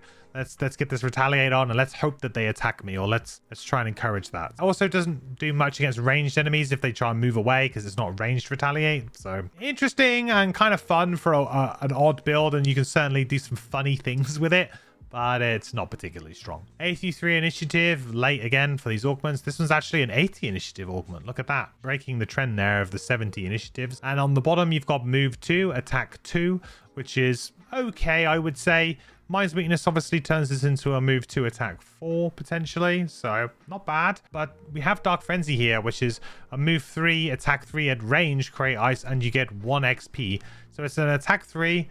Yes, it's could potentially, the bottom of this could potentially be an attack 4, so potentially 1 more, but this creates an element that you like. It's ranged, which gives you flexibility as a character. Unfortunately, Vicious Blood up against the competition doesn't really kind of cut it, really. Psychic Projection is the other card. This one's a doozy. So heal 5 self, shield 1 self, stun self. 92 initiative. Why would you want to do this on 92 initiative? I do not know. If you want to try and benefit from that shield, 92 initiative is not it. You're definitely going to want to go early for that. Stunning yourself is a massive, massive, massive drawback. The only time when it's not a drawback is if you intend to long rest on the next turn. So there is that. You could use this at the end of a room potentially. But in my experience, you never get to the end of a room in a very, very clean way, or at least not in the campaign. Usually in Guildmaster, you might have a little bit more flexibility because in Guildmaster, you can quite often clear a room a bit quicker, and the rooms are a bit smaller. The number of enemies is a bit different. I found Guildmasters just be a bit of a quicker, shorter, easier experience. So possibly you might clear rooms a bit quicker. Realistically, you don't want to be doing this in the middle of a room which is full of enemies because you're just giving up your next turn, which is not really the thing to do unless you plan on going invisible. So maybe you go invisible, then do this. I guess that's an option. So you could do like Into the Night on 14, go invisible, then do this, and then essentially you're going to be invisible until the end of the next turn. So then just play late initiatives or long rest, whatever it is you want to do. I suppose you could do that. There's also some synergy with a unlockable item, which I don't want to spoil, but there is some synergy that you can do. There's a workaround here. I think it's very cute, and I've tried it, and it's not been very good. Unfortunately, pretty unplayable top. The bottom is all your ranged attacks gain the effects of your augments this round, but it's a burn. If this wasn't a burn, I think this actually would be really neat. This would actually be selection worthy. It's almost as if they were really, really concerned that this would immediately break mass hysteria. So they just went, okay, we're going to chuck a burn symbol on it, because then suddenly you're going to be attacking, you know, 4 things for 3 potentially with the top of mass hysteria. You also have no way of changing one of your ranged attacks into like an AoE easily without the aid of an item or something. So there's no way that, for example, you could break this by making Brain Leech super good, or for example Empathetic Assault, like to disarm, like that. Like, I just don't get why it's a burn. We're going to be going back and we're going to be taking Dark Frenzy. Very, very easy pick for us here. Okay, so swapping out a card for Dark Frenzy, we definitely want to swap one out to use regularly here. I think this is the time we let Hostile Takeover go away now. I think we're going to be able to kill things hopefully fast enough. We've got another way of generating our ice through this. I think it just makes a lot of sense just to swap here. Said I don't really want to get rid of the late initiative on Feedback Loop. I'd like to keep that. Plus, I think the move 4 jump is quite useful. So Fearsome Blade is another card you could consider here. Getting rid of the 27 initiative is maybe not so great. But yeah, you're going to have some flexibility here in the end, but I really like having these kind of things together. I feel like keeping basically the holy trinity, if you like, of Perverse Edge, Scurry, and Into the Night is the best way of playing on increased difficulty, in my opinion, and Frigid Apparition too, I guess. So maybe 4, the holy awesome, if you like. I think those 4 cards are really needed, and that might actually be a bit of a criticism against this character. I feel like some of the cards you get so used to playing with them, and they're so essential to playing the character in a set way, and you don't really get any cards that actually affect that or change that until much later on, that you end up kind of needing to keep those cards because they are like what's keeping you going. And the playstyle for this character really does not change too much as you level up. You just get to output more damage. You don't really get any better at like stunning things, for example. Your stunning is just as good as it was at level 1. Like, it doesn't really get any better unless, of course, I guess you go hard on Frozen Mind, but even then that's a little bit janky. So like, those elements of your game don't get better, but just your damage output gets much better as you level up. Okay, on to level 8. So at level 8, we have Shared Nightmare and we have Domination. So Shared Nightmare is attack 3, range 4, target 2, and we can consume Dark to add Poison and Curse to the attack, create Ice, 1 XP. This is a really solid attack. That Consume Dark is something that we have a few ways to consume Dark now, right? We have the top of Dark Frenzy. So this as well is going to compete with that a little bit. I think that this is probably the better use of Dark over Dark Frenzy. It's close, but I think it probably is. Being able to add Poison and Curse to 2 different enemies, I think is really good here. Cursing is one of those things where you really care about doing as much of it as possible. Like, you want to get max amounts of curses in because then you know that things are going to start shifting in your favor at some point. Just the odd curse here or there might not affect the game, but it could come up in a big way for you. And you do certainly have some ways to muddle the enemy with some of your cards, so there's maybe more chance that curse is going to come up. So really like the top of Shared Nightmare. I think it's very strong. 7 initiative, really early initiative again. And then you've got move 5 and consume ice to shield oneself on the bottom here. Now, this is probably the worst use of ice that we have in our current kind of selection of cards. So I would never consider consuming ice to actually get the shield here, unless you're just trying to get an XP and it happens to be hanging around. We know moving a lot is important and strong, and on a low initiative too. So it's a very good card that kind of improves the Cranium Overload style card for us here. So Shared Nightmare, top and bottom, just very solid, strong card. The other card is Domination, which is 1 adjacent ally may perform an attack 4. This attack gains the effects of your augments. So this could allow them to do an attack 6. Sort of like Possession, but it's non-burn, and they can make it an attack 6 if they use the Mind's Weakness, right? I think this is all right. It's kind of okay, but again, it's in the wrong place of a card. Like Possession, if Possession was on the bottom, if Domination was on the bottom, we would be having a completely different conversation. But because it's on the top, it is taking away from you doing an attack, and it's much easier for you to be able to move, do your attack, move away, whatever it is that you need to do. It's much easier for you to position and do your attack than it is for you to try and sync up with another ally to make sure the ally's in the right place to attack the right thing, for you to move up to them to do the attack. It requires too many hoops to jump through, and the board state might not allow it, that it just doesn't really end up being great, in my opinion. I like the idea, and I think it's definitely a good improvement over the Possession effect because it's a non-burn, and it still gives you the potential to get that 6, which is pretty cool. However, why are we not just attacking ourselves? that's kind of like the question with these cards. The bottom is force 1 normal or elite enemy within range 5 to perform its turn this round as if its allies were enemies and its enemies were allies with you controlling the action. So the difference here between this and I believe it was the hostile takeover is this is range 3 and this is range 5, right? I think that is exactly the same, except this is range 3 and this is range 5. So it's just like a strict upgrade on that effect. I don't think that hostile takeover needed an additional range, but considering that this is a bottom effect, so unless you're using scurry to move in to position yourself to be able to do the bottom in a good way, which is quite unlikely really, then yes, the range 5 does make it easier to land, makes it so that you can actually maybe get the thing that you want or the best, most impactful thing. It's okay, but to be honest, we haven't been using hostile takeover at this point. We're not really missing it, so I don't see why we would take a card at level 8 when we have a card that we took at level 2 that we're no longer using that does a very similar thing. I do like this card though if you're playing more of a summon heavy build, because then you can just get the summons to do the attacks, and so it's a little bit better in that respect. Like I can see it having some use in that particular style and that particular build, but no, in your average Mindthief build, definitely not. We're going to be taking Shared Nightmare. It allows us to attack. It does a lot of different things. It's a useful card, so we're taking Shared Nightmare.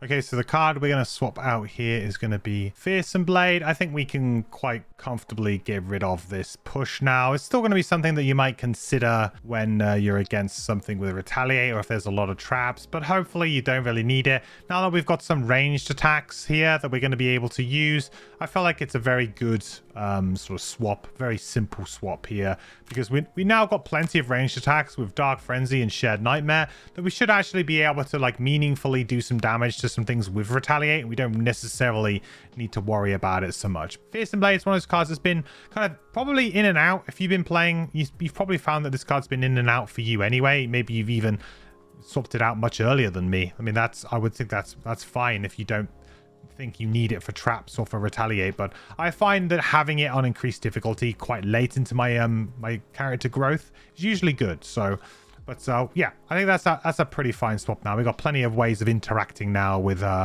enemies that have Retaliate. So all right then, so on to level 9. So at level 9, we have Many as One and we have Phantasmal Killer. So Many as One, the court is in session. Summon Rat King. So 9 health, this is a summon. Move 2 and attack X. Range, no range, this is melee. And X, which is the attack, is equal to half of Rat King's current health rounded up. So starts with 9 health. That means it is basically going to be doing 5 damage to begin with.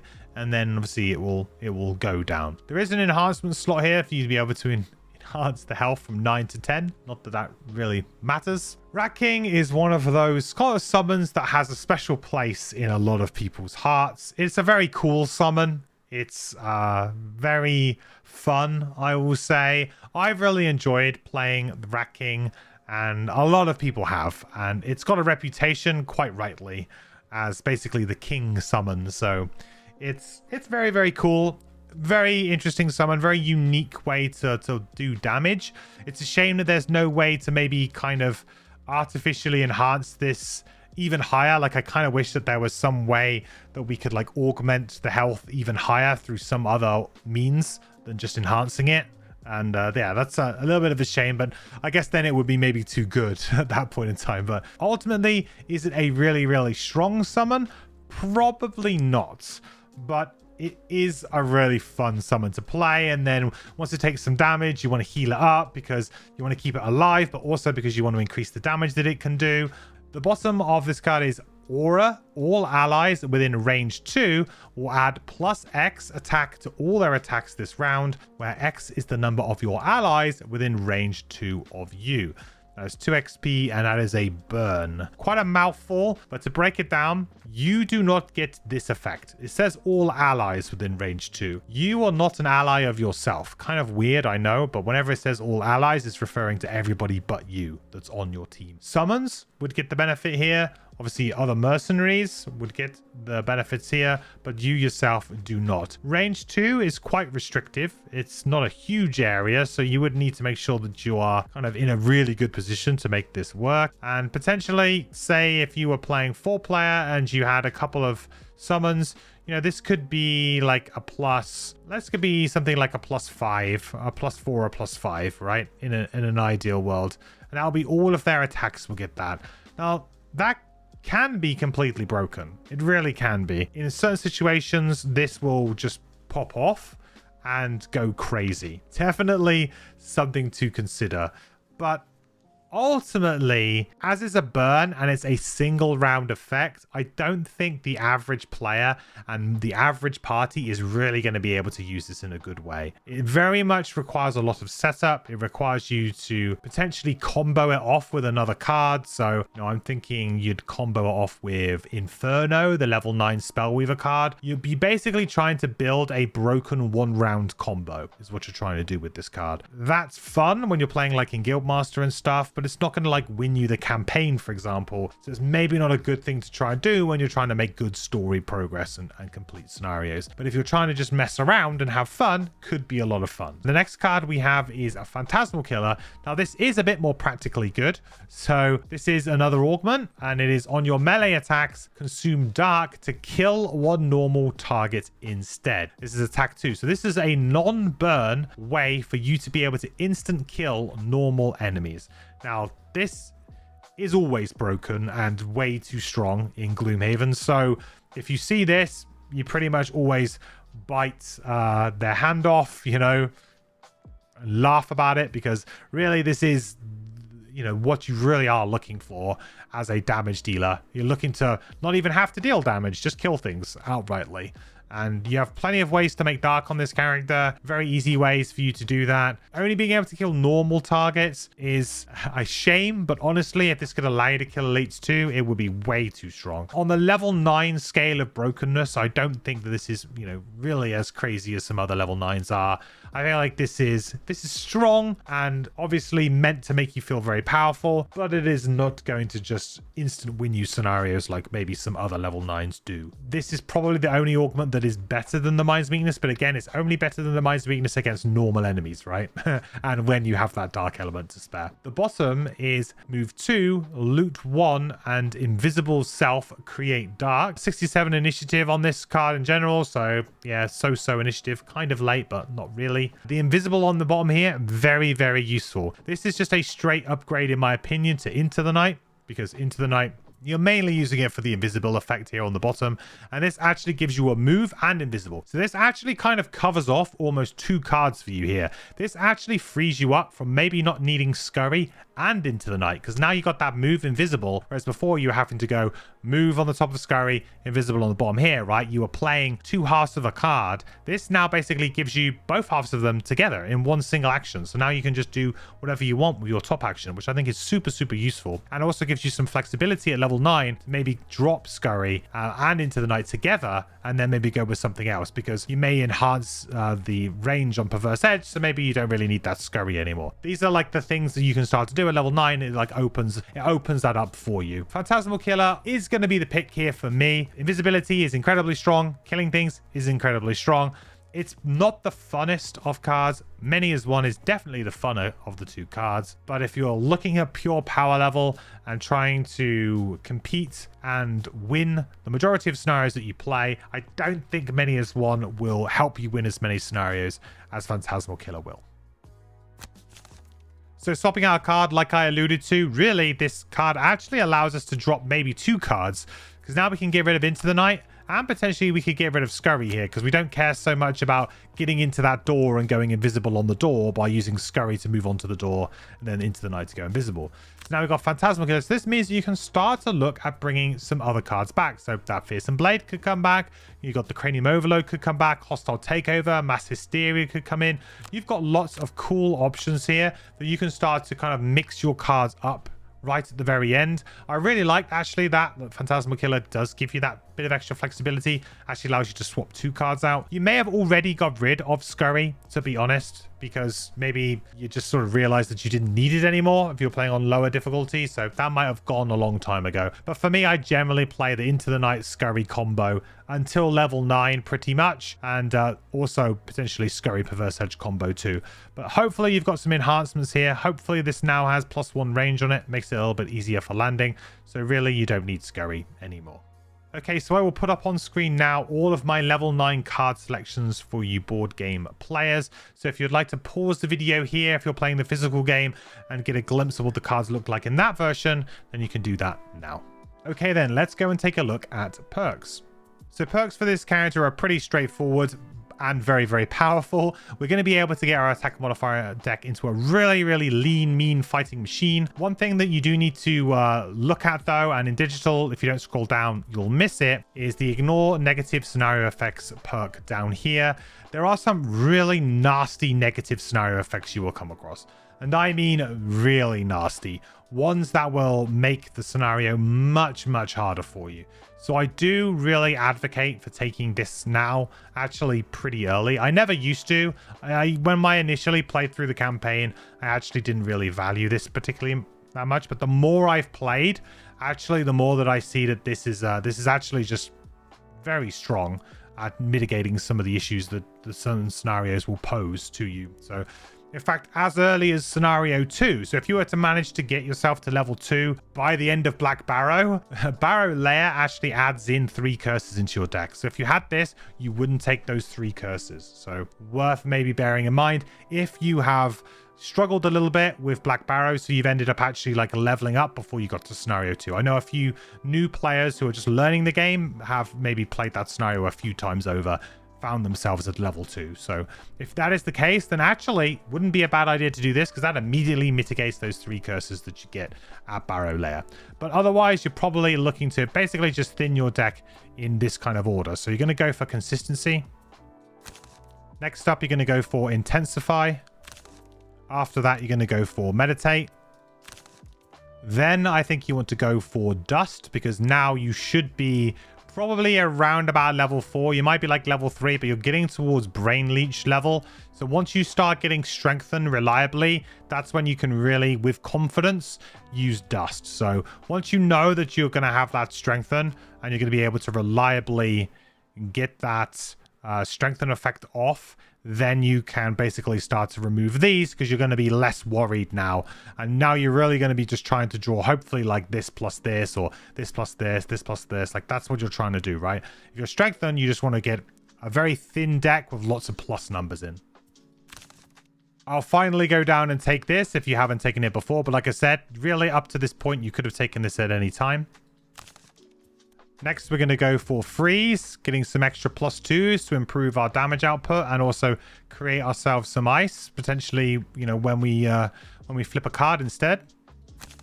After you've done freeze, really you want to the rolling cards here. I think I'm going to go for the rolling damage first. These are all pretty close. Stun's obviously really, really good. So a rolling stun is always going to be really, really good. You're never going to be sad to see that. Same with the disarm here. The model's not great, but the disarm is pretty similar. So both of these are quite good. I do like the plus damage though. So we're going to go for plus damage first. But then I think in the order of this, you're going to be looking for plus.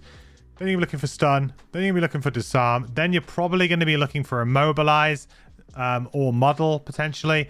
Muddle might actually be slightly better than immobilize, because immobilize doesn't do anything a lot of the time, but muddle will always do at least something. So possibly muddle before immobilize, then immobilize. And the pull really is, yeah, you don't really care about the pull. So pull is easily the last here.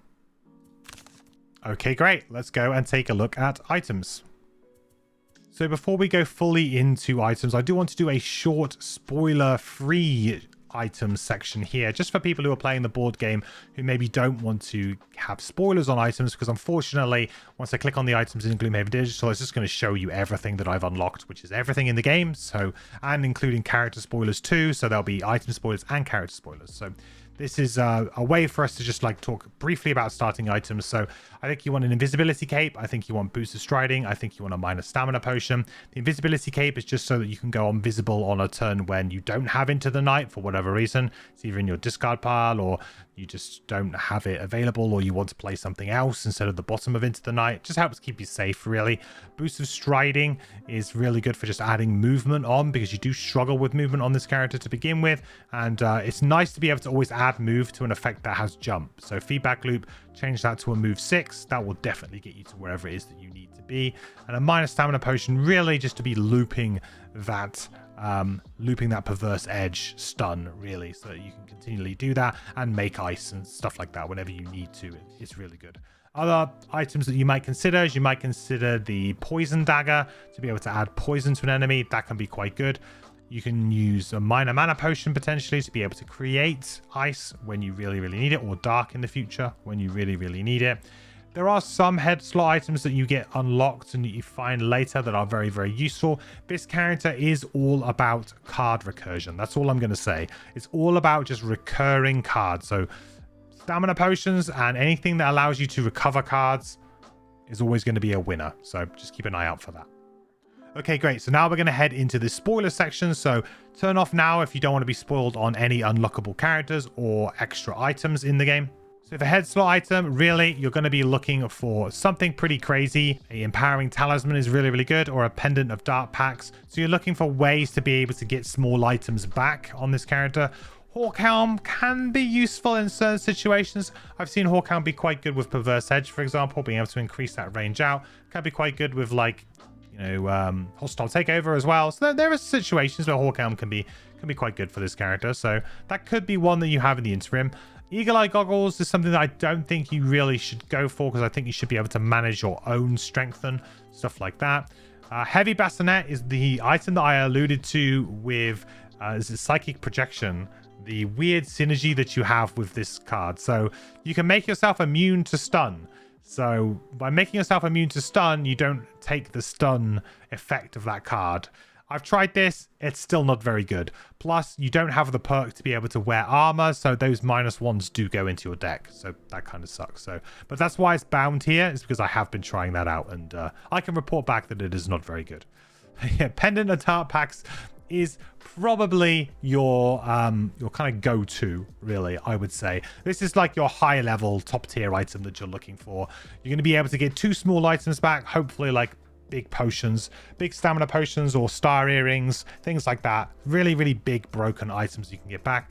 You don't really care about the curse, because to be honest, you're going to be strengthened so much that you're probably going to be fine, and you'll just draw it alongside something else. So don't worry about the curse too much. In terms of body item, realistically, I haven't found anything much better than Cloak of Invisibility on this character. Blinking Cape might have some good use, because you can actually then just make sure that you get into that position to use a bottom attack. You don't have to move, so it kind of takes away, you know, needing to play Scurry, for example, to move into a position. You can get away. You can immediately just move next to an enemy and then Brain Leech bottom and Corrupting Embrace top. So it's a way for you to be able to do a double attack. Can be really nice. So Blinking Cape is pretty good, but I think Cloak of Invisibility is just fine. It just does everything that you really need. I've tried like things like leather armor before. It's been okay. Something that maybe you could use if Cloak of Invisibilities are all sold out, which could be a potential there if you've got something like a Scoundrel or a Spellweaver or something, and they've taken them from you. So there is maybe some potential there. So leather armor is an okay thing. See, there's some high level stuff here that you can play around with, like steam armor, but I don't think it's particularly great. Realistically, it's going to be about Blinking Cape for you. Cloak of Pockets isn't bad on this character, depending again on what items you have. So I really only recommend Cloak of Pockets on characters who are very high level and they have a very high prosperity level, because in order to make Cloak of Pockets really good and worthy of the slot, you really need to have some crazy items to work with, and most people won't find themselves in that position. For a hand item, I absolutely love Long Spear on this character. Just being able to turn Frigid Apparition into a stun 2, which is what it does. Essentially, you can position yourself and you can use this to target 2 things that will stun both of them. I find it to be incredibly strong. Really, really good. I love long spear. I've tried lots of different items. So I've used like frigid blade before, which can be quite nice because you do generate a lot of ice on the turns you don't need to use it. You can get some extra bonuses. You know, black knife, again, cursing an enemy, not too bad. Poisoning an enemy, not too bad by using things like the poison blade, the poison dagger here. You've got other things like, you know, reaping scythe could be interesting to be potentially stun 3 things. But honestly, long spear, I really, really have enjoyed this. I honestly feel like this is now the best item for this character. It really is, because you have so many impactful attacks, and with the mind's weakness as well, being able to just get that extra bonus on something else, I think it's just too strong. And it's only a 30 gold item. Yes, it uses both hand slots, but I think it's worth it. So yeah, long spear is actually going to be my kind of like my final build recommendation, and you actually can get it fairly early on because I think it's like a prosperity 2 or 3 item, so you should be able to get that fairly early.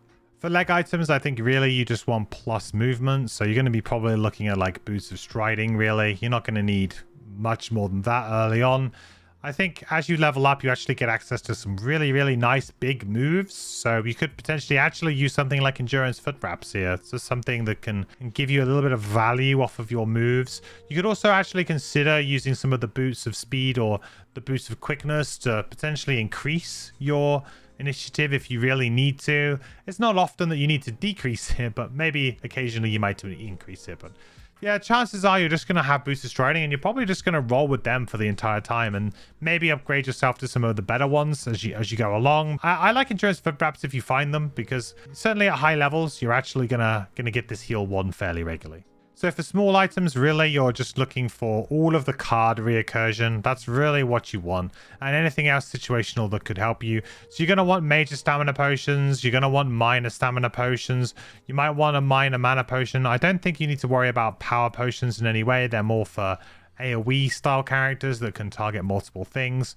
You're also definitely going to want something like a moon earring to be able to refresh some of your items, especially if you've got long spear. This will actually refresh the long spear. That can be really, really strong on this character. And of course, all of the top end tier stuff is going to be really good. Ring of Brutality is quite nice because you can actually play the mind's weakness using this without having to give up, you know. So you kind of like, you can kind of play the mind's weakness on your turn, and then you can actually get another attack out of it. So it doesn't like, sometimes you have to waste a turn to play the mind's weakness, and Ring of Brutality kind of smooths that out, so you don't necessarily have to. Star Rearing is of course just insanely good for you, just because of all of the card recursion, the healing, and just refreshing all of your items. This is going to be super good. In terms of like one-shot little items, I do like stun powder because I feel like you do have a couple of good little attacks that you can do here. Works quite well with like mass hysteria or hostile takeover, where you can just stun something because maybe it's like a ranged enemy, so the immobilize on hostile takeover isn't doing anything, so you just need to kind of like, you just need to stun something. I like stun powder as a utility item that if I have a free slot fairly early on in the game, I usually end up rocking a stun powder because it's just, yeah, it comes in useful. It really does. And also you've got at the top, I think you've got doom powder, which is kind of like the similar kind of thing, which is another thing you might consider. So this one adds stun, poison, and curse. So again, like the upgraded version of stun powder, really something that you probably want. So our completely pimped out Mindthief is probably going to look something like this, and this is obviously very, very far into the game. You would have to have completed the game most likely to have gotten this item, so the chances are that most people won't ever find themselves like this, but this would be what kind of like the maxed out Mindthief would look like. Okay, let's take a look at enhancements. So for enhancements, if you are playing the campaign mode with the new adjusted costs, then I think strengthen is a little bit out of reach initially for you to begin with. So I think we'll be looking at upgrading Perverse Edge. This is like the first one that I usually get on every character. I go here and I get the plus range. Now, bear in mind that I'm playing in Guildmaster here, so my prices will probably not reflect what your prices are. So bear that in mind that this is not accurate, but I would go here absolutely first. This is like the best quality of life, in my opinion, enhancement that you can get early on in the game for this character. It seems so simple, but just so that you don't necessarily need to play Scurry to make Perverse Edge work every time, is really, really good. Frees you up a little bit to be able to play the Mind's Weakness or play like a different card at another point. So yeah, easy enhancement here.